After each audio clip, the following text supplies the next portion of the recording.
Amen, amen. Amen. Je vous salue dans le nom de Jésus-Christ. Et je remercie le Dieu puissant, celui qui m'a donné la force ce matin d'être là devant vous. Que lui seul soit élevé et glorifié. Nous allons prier, mes bien-aimés, pour la parole. Je sais qu'on a déjà fait, mais nous voulons dire à Dieu, Seigneur, ce matin, je viens devant ta face afin que tu puisses me parler. Je viens devant toi ce matin parce que je sais que tu as quelque chose de nouveau pour moi. Prie, mes bien-aimés, dans le Seigneur. Papa, tu es bon. Nous te rendons la gloire et l'honneur, Jésus, ce matin, parce que tu ne changes pas.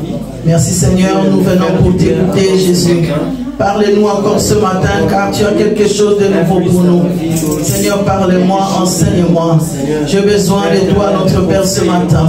Seigneur, parle-moi. Jésus, tu as quelque chose de bon pour moi ce matin, éternel. Je vais t'écouter, oh Dieu. Enseigne-moi tes lois, Seigneur. Guide mes pas, Seigneur. Car ta parole est une lampe qui va m'éclairer ce matin, Jésus. Là où je suis faible, Seigneur. Seigneur, avec toi, je serai forte. J'ai besoin de toi. Seigneur, regarde cet ensemble réunis ce matin, Jésus. Nous avons besoin de toi. Parlez-nous, Saint-Esprit.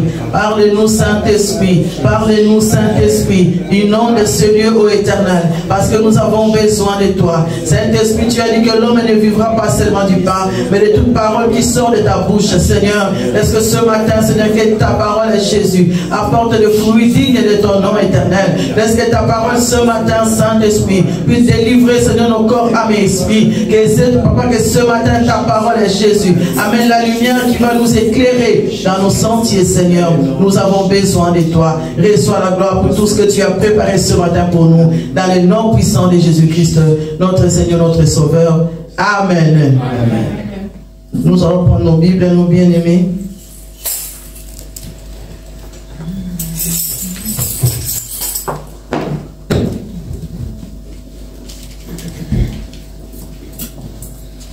Nous voulons lire dans le livre de Job, Job au chapitre 32, et nous allons commencer au verset 1er. Job 32, nous allons commencer au verset 1er. Ces trois hommes cessèrent de répondre à Job parce qu'il se regardait comme juste. Alors s'enflamma de colère Elihu, fils de Barakel, de Bouz, de la famille de Ram. Sa colère s'enflamma contre Job parce qu'il se disait juste devant Dieu. Et sa colère s'enflamma contre ses trois amis parce qu'ils ne trouvaient rien à répondre et que néanmoins ils condamnaient Job. Comme ils étaient plus âgés que lui, Elihu avait attendu jusqu'à ce moment pour parler à Job. Mais voyant qu'il n'y avait plus de réponse dans la bouche de ces trois hommes, Elihu s'enflamma de colère et Elihu, fils de Barakel, de Buz, prit la parole et dit: je suis jeune et vous êtes des vieillards. C'est pourquoi j'ai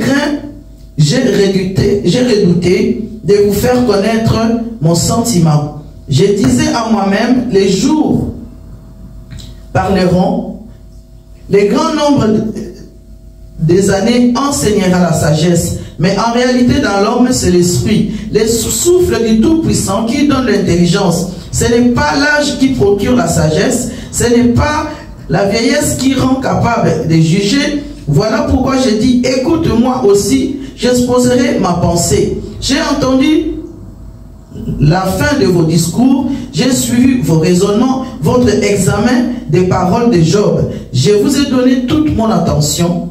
Et voici, aucun de vous ne l'a convaincu. Aucun n'a refusé ses paroles. Ne dites pas cependant en lui, nous avons trouvé la sagesse. C'est Dieu qui peut les confondre. Ce n'est pas un homme.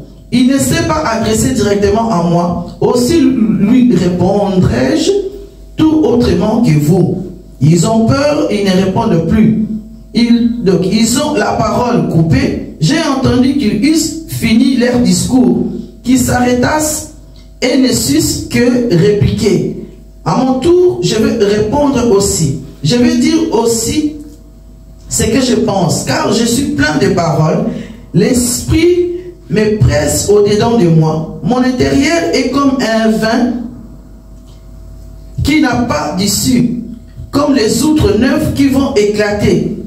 Je parlerai pour respirer à l'aise, j'ouvrirai mes lèvres et je répondrai. Je n'aurai point égard à l'apparence et je ne flatterai personne, car je ne sais pas flatter. Mon Créateur m'enlèverait bien vite. Alléluia. Amen. Ici, mes bien-aimés, aujourd'hui, donc, nous allons parler, en réalité, dans l'homme, c'est l'esprit. En réalité, dans l'homme, c'est l'esprit. Donc, on voit ici, mes bien-aimés, il y avait Job et ses amis qui étaient ensemble en train de discuter. Et pendant leur discussion, il y en avait un homme élu, lui, il était plus jeune que les autres. Il était là en train de discuter avec Job. Et bien aimé, tout le monde connaît comment Job a vécu dans sa vie. Job, c'est quelqu'un qui est passé dans beaucoup de souffrances. Il a souffert parce qu'il a rencontré beaucoup de problèmes dans sa vie. Et je pense que c'est à cause de cela que Job, il donnait sa vie complètement à Dieu. Il voulait que sa vie soit juste devant Dieu. Et pendant leur discussion, mes bien-aimés, ses amis, en tout cas, donc il voulait que Job puisse le convaincre de ce que Job s'exprimait. Mais lui, il n'avait plus de mots parce que pour lui, c'est lui à qui il devait s'adresser, c'est Dieu. Alléluia. Et ces jeunes hommes qui étaient là, en voyant leur conversation, ce jeune homme avait la colère dans son cœur. Il voulait qu'il puisse s'exprimer aussi pour dire à Job, mais arrête un peu de te croire juste devant Dieu. Alléluia. Mais seulement, il n'osait pas. Pourquoi? On dit que Job et les autres étaient plus âgés que lui. Et il était là, il regardait la conversation. La colère bouillonnait dans son cœur. Il regardait, il avait envie de parler. Mais il s'éteignait. Il s'éteignait pourquoi? Il avait le respect de l'âge que les autres avaient. Alléluia. Et nous voyons que lorsque tous les trois hommes avaient fini de parler et qu'il n'y avait plus quoi que ce soit à dire, donc il n'y avait plus de choses à convaincre cet homme. Et c'est là que ce jeune homme, Dieu l'a utilisé. Vous voyez, mes bien-aimés, parfois, lorsqu'on se retrouve ensemble, nous avons des discussions, mais on dit toujours que il y a aussi des enfants qui peuvent aussi parfois parler et nous apporter aussi des réponses à nos questions. Alléluia. Chez nous, on dit que moi, et ces garçons élus, il était là et il comprenait beaucoup cette vie de Job. Job a vécu beaucoup de choses, mais aussi lui, Dieu l'a utilisé en ce moment-là pour apporter quelque chose auquel personne n'est pensé ou personne ne voulait voir. Pourquoi est-ce que ces jeunes hommes avaient la colère pendant que Job s'exprimait ou pendant qu'il y a eu cette conversation? Parce que Job n'a jamais dit devant ses amis qu'il était juste. Il n'a jamais dit que c'est lui que Dieu préférait. Alléluia. Il n'a jamais dit qu'il était meilleur devant les autres. Mais son comportement, sa façon d'être, les autres croyaient que Job croyait qu'il était meilleur que les autres. Alléluia. Ça, ce sont les pensées de l'homme, mais non les pensées de Dieu. Job, lui, il savait que dans sa vie sans Dieu, il ne pouvait rien faire. Parce que c'est Dieu qui est le créateur, parce que c'est Dieu qui fait tout. Mais il ne le disait pas. Avec tout ce qu'il vivait, Job continuait à être obéissant à Dieu. Mais si nous lisons bien les livres de Job, on voit qu'il y a des moments où Job, tellement que les difficultés a dépassé ses pensées, Job a commencé même à maudire le jour où il est venu sur terre. Alléluia. Pourquoi? Parce que la souffrance était tellement forte. Il disait, mais je sais que je crois en Dieu. Dieu est vivant. Je sais que Dieu m'aime. Comment je peux continuer toujours à vivre dans les difficultés? Vous et moi, mes bien-aimés, lorsque nous venons à l'église, nous regardons nos vies. Nous avons des sujets de prière auxquels nous demandons depuis des années. Et nous nous disons, ah, Mais c'est pas possible. J'ai pris, je cherche Dieu. Et comment jusqu'à aujourd'hui, il n'y a rien qui se passe dans ma vie? Où les choses se passent, mais à moitié. Pourquoi est-ce que Dieu n'agit pas? Mais ce matin, mes bien-aimés, croyez que celui qui est en nous est plus grand que celui qui est dans le monde. Amen. Celui qui est en nous, il dépasse, mes bien-aimés, tous nos problèmes. Il y a des problèmes parfois, mes bien-aimés, c'est parce que Dieu veut nous enseigner. Dieu veut que nous puissions revenir à lui. Alors parfois, il nous laisse dans des situations auxquelles nous ne trouvons pas de solutions. Parce qu'il est Dieu. Il faut que l'homme sache que c'est Dieu qui contrôle sa vie. Alléluia. Amen. Et quand ce jeune homme dit, il dit, vous êtes plus âgé que moi. Il dit, ce n'est pas l'âge qui amène l'intelligence. Vous savez, c'est très osé pour qu'un jeune homme parle ainsi devant de grandes personnes. Parce que en nous maintenant, quand les enfants ou bien ceux qui sont plus petits que nous, s'ils s'élèvent pour nous dire quoi que ce soit, on va dire que moi, nous sommes impolis. Alléluia. Comment il peut parler devant les gens? Mais lorsque l'Esprit de Dieu pousse quelqu'un à venir devant les gens parler, Dieu utilise des enfants. Alléluia. Dieu utilise qui il veut. Il utilise les vieillards. Donc, il utilise la personne qui est capable à ce moment-là d'amener une lumière là où il y a les ténèbres. Alléluia. Parce que dans leur conversation, il n'y avait pas quelque chose auquel, qui avait convaincu ce jeune homme. Dans leur conversation, lui ne voyait pas qu'est-ce que je pouvais tirer ici. Mais ce que la seule chose qu'il avait retenue, que Job se voyait comme s'il était parfait devant Dieu. Et c'est là que lui, il répond, il dit, c'est en réalité dans l'homme, c'est l'esprit. C'est quoi l'esprit, mes bien-aimés? Ici, qu'on est en train de parler. Nous savons que Dieu, lorsqu'il nous a créés, il a créé corps, âme et esprit. Alléluia. L'esprit, c'est quoi? C'est l'organe interne qui nous permet de contacter Dieu, qui nous permet de recevoir un contact avec Dieu. Notre esprit qui est en nous, c'est vraiment quelque chose qui ouvre les portes afin que nous puissions avoir une relation avec Dieu. Alléluia. Donc, l'esprit, mes bien-aimés, est très important dans la vie de l'homme. Donc, on va aller lire pour comprendre d'où vient cet esprit.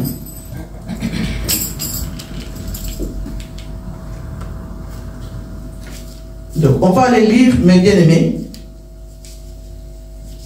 dans le livre de Zacharie. Zacharie au chapitre 12. Au chapitre 1er. Si quelqu'un a trouvé, Zacharie au chapitre... Zacharie 12.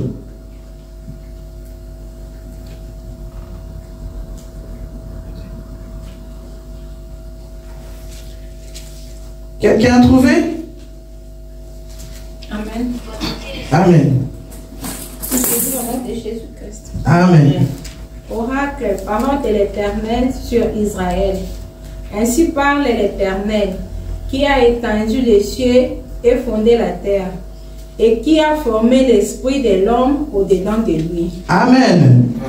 Donc Dieu, quand il a créé l'homme, on dit que Dieu a formé l'homme, il a mis l'esprit au-dedans de lui. Donc l'esprit auquel nous avons, c'est l'esprit que lui-même, le Dieu puissant, a mis en nous.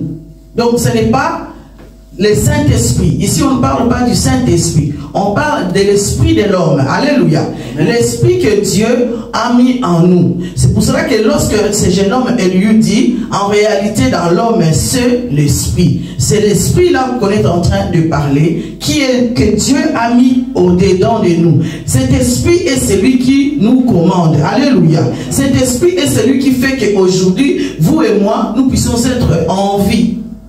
Amen. C'est cet esprit-là que nous sommes en train de parler ce matin. Et on ne finit pas là, on va aller lire, mes bien-aimés, dans le livre de Genèse. Genèse au chapitre 1er.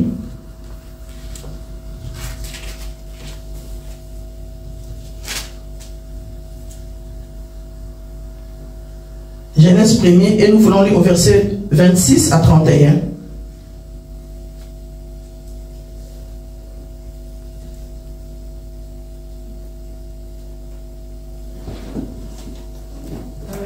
Amen. Oui, Dieu dit, faisons l'homme à notre image, selon notre ressemblance, et qu'il domine sur les poissons de la mer, sur les oiseaux du ciel, sur le bétail, sur toute la terre, et sur tous les reptiles qui rampent sur la terre. Dieu créa l'homme à son image, il les créa à l'image de Dieu. Il créa l'homme et la femme. Dieu le bénit et leur dit, soyez féconds, multipliez, remplissez la terre et la sujettissez et dominez sur le poisson de la mer, sur les oiseaux du ciel et sur tout animal qui se mue sur la terre.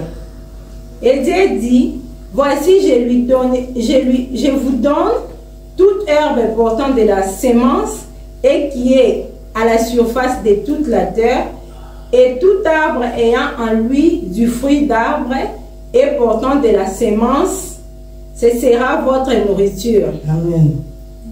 Amen. Non, continuons. Merci. Et à tout animal de la terre, à tout oiseau du ciel, et à tous ceux qui se meurent sur la terre, ayant en soi un souffle de vie, et donne toute herbe verte pour nourriture. Et cela fit ainsi. Dieu vit tout ce qu'il avait fait, et voici cela était très bon. Ainsi il eut un soir, et il eut un matin, ce fut le 6e jour. Amen. Amen. Hein? Amen. Donc Dieu, il créa l'homme, il met le souffle en lui, donc il met l'esprit en lui, et qu'est-ce qu'il fait? Il dit, il a créé l'homme à son image. Donc il a donné à l'homme l'autorité de dominer. Alléluia. Amen. Dieu a béni l'homme, il lui a tout donné. Donc il a assujetti, donc il lui a donné le pouvoir d'assujettir la terre, il lui a donné la force, il lui a donné tout ce qu'il y a à manger sur terre. Il a tout mis à disposition de l'homme. Alléluia. Il lui dit, c'est à toi. Tu as le pouvoir de dominer. Tu as le pouvoir de nominer les choses. Tu as le pouvoir de tout faire. Donc, il donne l'esprit et il remplit et il bénit l'homme. Donc, pour dire que l'homme sur terre, mes bien-aimés, a tout ce qu'il faut pour reconquérir ou conquérir tout ce que Dieu a créé sur la terre. Alléluia. Parce que Dieu, il dit, c'est que je l'ai créé non à l'image de quelqu'un d'autre, mais à mon image. Donc ça veut dire que nous représentons Dieu lui-même. Alléluia. Nous représentons Christ lui-même en nous. Donc, comme lui, il est puissant, il a tout créé, il a béni, et la même bénédiction, il donne à son peuple. Ma soeur, on va encore lire Genèse au chapitre 2. Et nous voulons lire au verset 5. Genèse 2.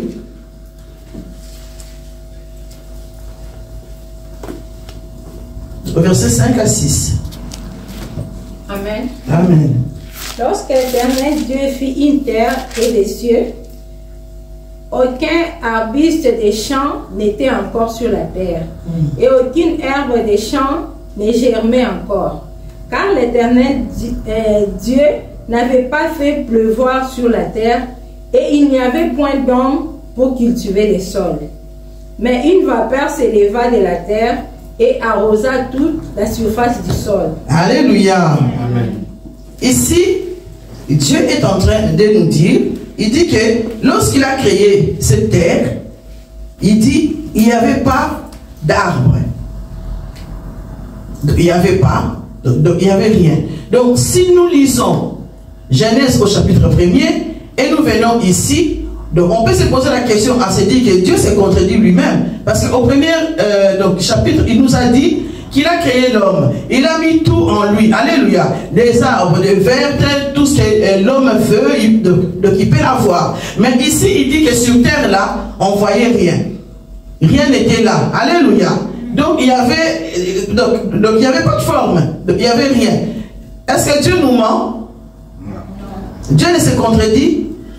Dieu ne se contredit jamais. Alléluia. Pourquoi? Parce que Dieu est puissant. Dieu, il reste celui qui contrôle toutes choses. Il reste celui qui contrôle l'homme.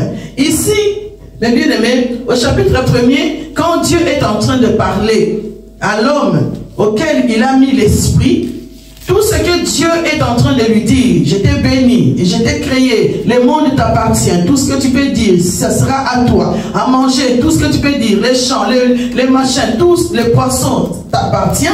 Dieu parle à l'esprit, alléluia. C'est tout ce qui est spirituel. Dieu parle donc à l'esprit qui est spirituel. Mais ici au chapitre 2, donc au verset 2, lorsque Dieu est en train de parler, maintenant il dit que sur terre on ne voit rien. Ça c'est l'homme maintenant. Alléluia. L'homme à la chair. Est-ce que nous comprenons? Amen. Si on ne comprend pas, il faut dire qu'on ne comprend pas pour que je puisse répéter. Dieu parlait à l'homme esprit pour lui dire que voilà, je t'ai créé, je t'ai béni, j'ai tout mis à ta disposition, je t'ai donné le pouvoir de tout faire. Mais au chapitre 2 de Genèse, il est en train de dire que non, sur la terre, il n'y avait rien. Il n'y avait rien. Donc ça veut dire quoi? Ça veut dire que l'homme esprit est différent de l'homme de la chair. Alléluia. Amen. Ça veut dire que l'homme qui est esprit a la capacité de changer sa vie. L'homme qui est esprit a la capacité de développer des choses auxquelles il n'a jamais cru faire. Dieu, l'homme qui est esprit, c'est quelqu'un qui a le pouvoir de changer la nature des choses. Mais l'homme qui est en chair est limité. Alléluia. Parce qu'en esprit, Dieu lui a donné le pouvoir. À la chair, l'homme reste encore limité. Amen. Est-ce que nous comprenons cela? Amen. Et ici, on dit que Élie, dans la conversation, il évoque et dit, en réalité, dans l'homme, c'est l'esprit. Donc, ça veut dire que l'esprit qui est dans l'homme, c'est ça l'esprit qui a besoin d'être nourri pour que l'homme puisse avoir des choses auxquelles il désire sur la terre. Parce que si l'homme reste en train de marcher comme la chair, l'homme ne touchera pas au bonheur ou à la bénédiction que l'Éternel a préparée pour lui. Alléluia. Amen. C'est la vérité. Et ici, mes bien-aimés, on voit que l'homme qui est en chair ne savait pas cultiver. Parce que rien n'était là donc, à sa disposition. Mais il fallait que l'homme esprit commence à nourrir son esprit pour voir comment est-ce que je peux cultiver. Pour cultiver, j'ai besoin de la terre. Pour cultiver, j'ai besoin des graines. Pour cultiver, j'ai besoin de ça, de ça, de ça. C'est dans l'esprit que les choses fonctionnent et seulement après tu le mets en pratique. Amen. Pour cultiver son esprit, mes bien-aimés, nous avons besoin de la prière. Dimanche passé, nous avons parlé de l'église. L'église a plusieurs rôles. Alléluia. Lorsque nous venons à l'église, nous avons des rôles à accomplir à l'église. Et cela nous permet de savoir que lorsque je quitte ma maison pour venir à l'église, comment je dois me comporter, comment je dois faire. Pour ceux qui ont raté donc cette prédication, allez sur notre chaîne et vous allez voir, et comme ça vous allez comprendre l'église, pourquoi nous venons à l'église. Et si nous venons à l'église, nous venons, mes bien-aimés, pour nourrir notre esprit. Parce que c'est l'esprit qui va venir apporter des changements dans notre vie. Amen. Nous ne voulons pas donc, être de ceux qui viennent à l'église, mais qui ne voyons pas la main de Dieu. Et après, on va dire que non, Mamalou ne prie pas bien. Mamalou, voilà. Donc, on voit que là-bas, les choses ne changent pas. Si les choses ne changent pas, ça veut dire que toi-même, bien-aimé, tu ne veux pas changer ta vie. Amen. Pour nourrir son esprit, c'est la prière. La prière, mes bien-aimés, apporte un changement dans la vie de quelqu'un. Parce que plus je prie, plus mon esprit est nourri. Quand l'esprit grandit, mes bien-aimés, moi quand je parle, de grandir, pour moi, grandir, ça veut dire changement. Alléluia. Amen. Quand quelqu'un grandit, ça veut dire qu'il y a des changements qui se passent dans sa vie. Alors, si on grandit aussi spirituellement, on doit aussi voir les changements physiquement. Alléluia. Celui qui grandit, qui nourrit son esprit, celui qui lit la Bible, celui qui prie le Seigneur, on doit avoir les changements dans sa vie. Ça veut dire que son esprit est en train de grandir. Son esprit est en train de commander, comme la Bible dit, les choses qui n'existent point comme si elles existaient. L'esprit que Dieu a donné à nous, Dieu a mis des capacités auxquelles nous avons le pouvoir d'échanger les choses en nous. Lorsque cet homme dit que lui, il était poussé par le Saint-Esprit pour voir au-dedans des gens ou bien au-dedans de ses amis, pour dire que non, ici, de ce que nous sommes en train de parler, ce n'est pas des choses réelles, mais en réalité dans l'homme, c'est l'esprit qui est au-dedans de lui qui est en train de s'exprimer. Alléluia. Combien, mes bien-aimés, nous voyons quelqu'un très gentil, très gentil. Mais lorsque nous voyons des choses qu'il est en train de faire en cachette, on dit, mais comment cet homme, comment cette femme peut se comporter comme ça? Alléluia. Parce qu'en réalité, dans l'homme, c'est l'esprit. Ce n'est pas l'apparence, ce n'est pas la chair auquel nous sommes en train de voir. C'est l'esprit qui est au-dedans de lui, qui commande les choses auxquelles il est en train de faire. Amen. Et lorsque cet esprit-là est de Dieu, lorsque cet esprit-là est nourri de la parole, est nourri de la prière, il grandit et on voit des changements réels, des changements. Alors là, on va appeler cet homme un homme spirituel. Parce qu'il ne marche pas selon la chair, mais il marche selon l'esprit. Alléluia. Et aussi, mais bien aimé, lorsqu'on appelle un homme animal, ça veut dire que cet homme animal, l'esprit d'animal est en lui. Ça veut dire que son esprit ne change pas. Il ne nourrit pas par la parole, il ne nourrit pas par la prière, mais il se nourrit par les choses de ce monde. Alléluia. Il y a un autre esprit qui est rentré en lui, qui commande son corps. Donc voilà pourquoi tu vas voir quelqu'un, il vient à l'église pendant 10 ans, il ne change pas. Pourquoi il n'y a pas de changement? Parce que cet esprit d'homme animal au-dedans de lui continue à commander. Le fait que son esprit, le vrai esprit que Dieu a mis en lui, reste dans la sécheresse. Cet esprit ne mange pas, ne se nourrit pas de Dieu. Alors le changement est difficile à apparaître. Mais celui qui nourrit son esprit, Dieu a déjà mis tout sur notre disposition. À celui qui nourrit, la parole de Dieu va s'accomplir. Alléluia. Amen. Cet homme-là où la colère montait en lui. Pourquoi? Parce qu'il voyait que comment je peux m'exprimer. Aujourd'hui, bien, beaucoup de personnes croient que parce que je suis vieille, parce que je suis plus âgée que les autres, ça veut dire que je suis sage. Oui, c'est vrai. La Bible dit que ceux qui ont des cheveux blancs, c'est ceux-là qui ont la sagesse. Alléluia. Mais nous voyons aussi beaucoup de hommes, beaucoup de femmes, ils sont plus âgés, mais ils ne sont pas sages. Ils n'apportent pas la sagesse. Donc la sagesse, bien aimé, est Dieu lui-même. Et là où il y a Dieu, il y a les changements. Là où il y a Dieu, on voit la sagesse. Alléluia. Là où il y a Dieu, on voit que la personne se comporte différemment. Voilà pourquoi un homme de la chair doit être différent avec l'homme spirituel. Si on te qualifie que toi tu es trop spirituel, réjouis-toi, mes bien-aimés, parce que ça veut dire que toi tu marches selon la voie de Dieu. Amen. Ça veut dire que toi tu nourris ton esprit. Et l'esprit qui est nourri, c'est l'esprit qui va apporter des fruits plus tard dans sa vie. Amen.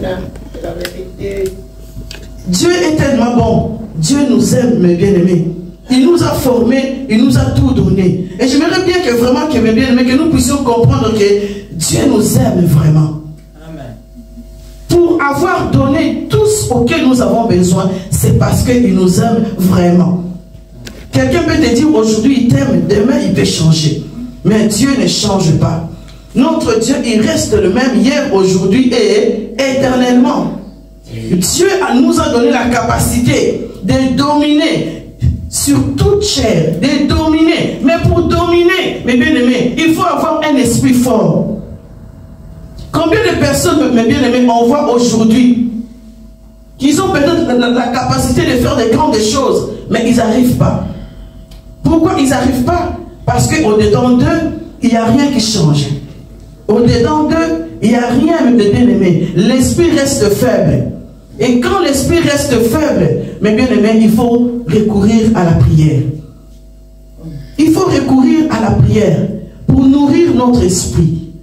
Pour ceux qui viennent souvent à la prière, ou pour ceux qui prient souvent, on voit que lorsque tu pries souvent, tu sens que les choses aussi changent. Tu as encore envie de prier, n'est-ce pas? Amen. Si tu ne pries pas, tu ne te sens pas bien.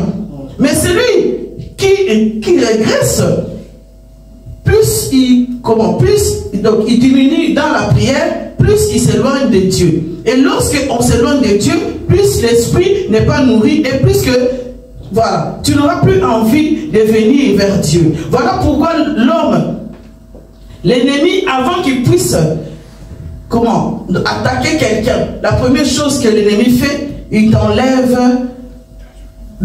auprès des personnes qui prient. Alléluia. L'ennemi va t'amener à l'isolement. Où tu vas te sentir bien au début. Non, je vais être seul, je ne vais pas les voir. Non, moi je suis bien toute seule, je vais prier toute seule chez moi. Je n'ai pas besoin de voir les gens. Tout ça pourquoi? Parce que l'ennemi veut t'isoler. Quand il va t'isoler, mes bien-aimés, tu vas voir que petit à petit, l'envie de prier va diminuer, que tu veuilles ou pas. C'est pour cela que Dieu nous a donné l'église. Et il dit, il est doux et agréable aux frères de demeurer ensemble. Et c'est là qu'il déverse la bénédiction.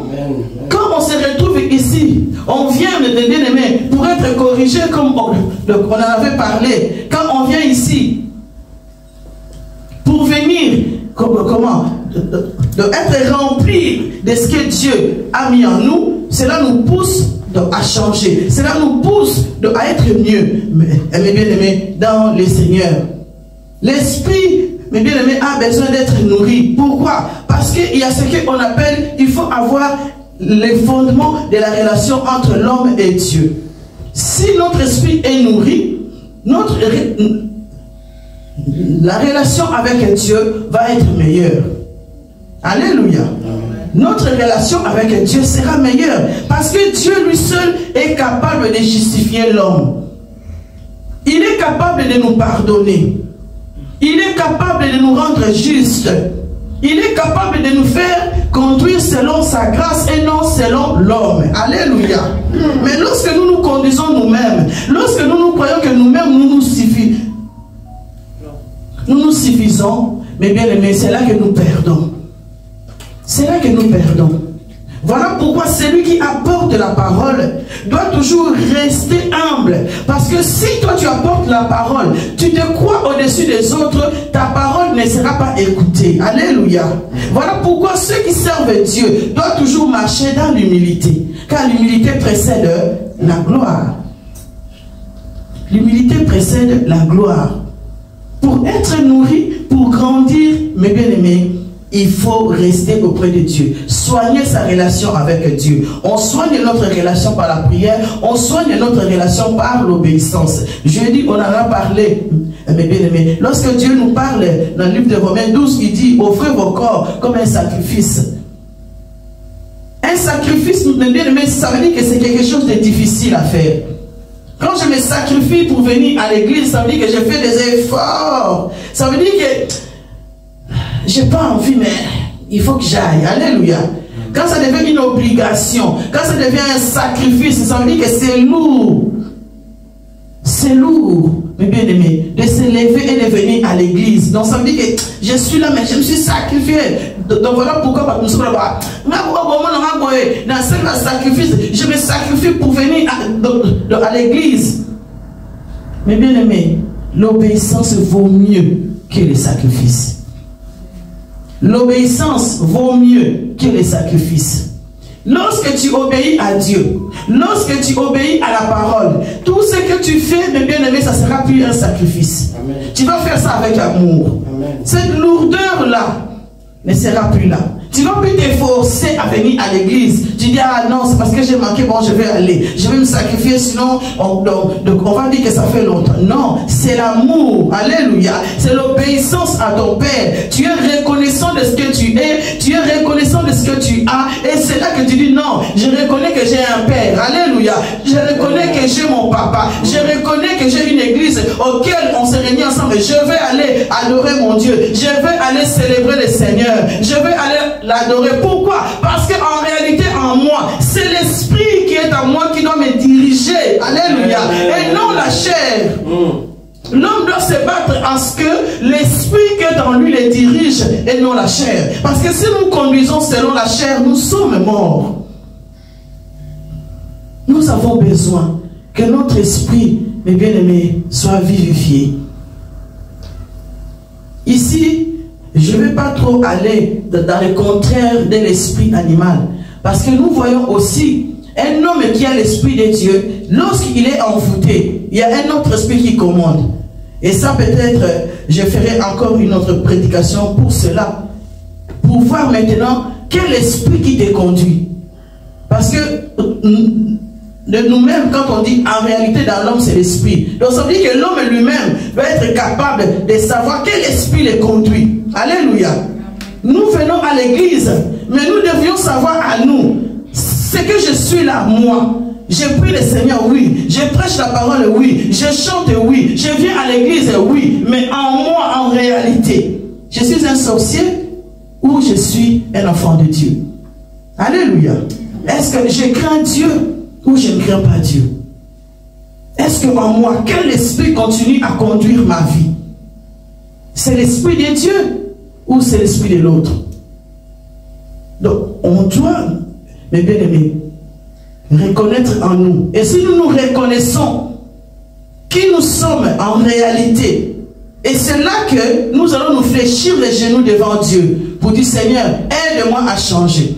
Seigneur, conduis-moi selon ta volonté. Seigneur, fais de moi ce que tu veux. Alléluia. Nous nous répandons là devant lui et le Seigneur va faire de nous ce qu'il veut.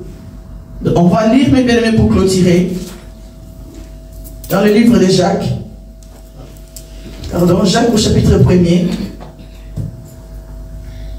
Et nous voulons lire au verset 5 à 6.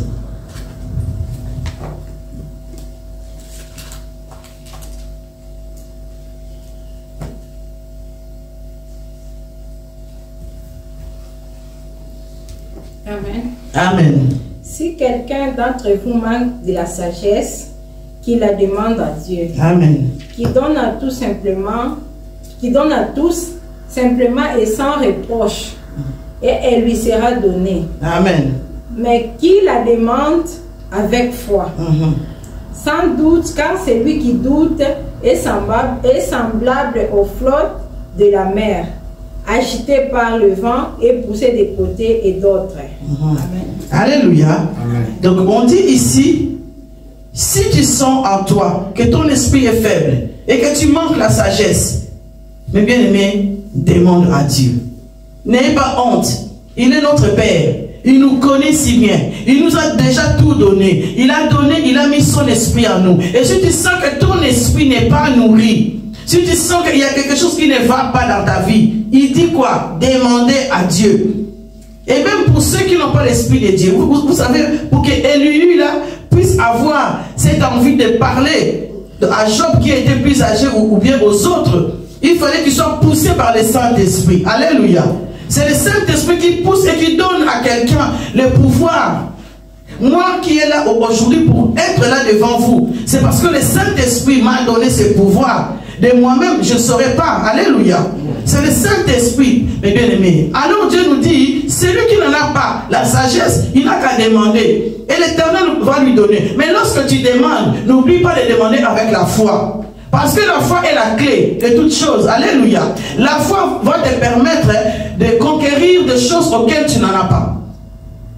Quand Dieu dit que tu appelleras les choses comme si elles n'existaient pas, donc c'est la même définition que la foi, que c'est une ferme assurance des choses qu'on espère. Une démonstration de celles que je ne vois pas. Donc ça veut dire que, mais quand je demande quoi que ce soit à Dieu, il faut que j'ai la foi. Parce que Dieu m'a tout donné. En spirituel, tout m'appartient. Mais quand je veux le mettre en pratique, il faut que j'ai la foi. Car la foi, lorsque je doute, Dieu il est en train de le comparer comme des flots dans l'eau là. Alléluia. Donc ça veut dire qu'une doute peut supprimer les temps de prière que tu as eu. Une doute peut supprimer la foi auquel tu as devant Dieu. Mais par contre, lorsque tu gardes la foi dans toutes les circonstances, quels que soient les problèmes, mes bien-aimés, tu vaincras et tu auras la satisfaction d'être enfant de Dieu. Parce que ton esprit, mes bien-aimés, l'esprit auquel nous avons, Dieu nous a bénis. Il nous a créés avec, il habite tout ce qu'il faut et l'homme lui-même doit nourrir son esprit pour être bien dans sa vie. Donc s'il y a des choses qui ne fonctionnent pas, Job aussi a vécu plein de mauvaises choses dans sa vie, mais il n'a pas lâché. Alléluia. À la fin, nous avons vu comment Dieu a rétabli la vie de Job. C'est que Job avait perdu, Dieu lui a rendu tout cela. Pourquoi? Parce qu'il a resté auprès de Dieu. Il a continué à croire que Dieu est le rémunérateur de ceux qui le cherchent. Il a continué à croire que si aujourd'hui je n'ai pas, demain je l'aurai. Parce qu'il a la parole de Dieu qui lui dit qu'il est béni en tout et pour tout. Que Dieu vous bénisse. Amen.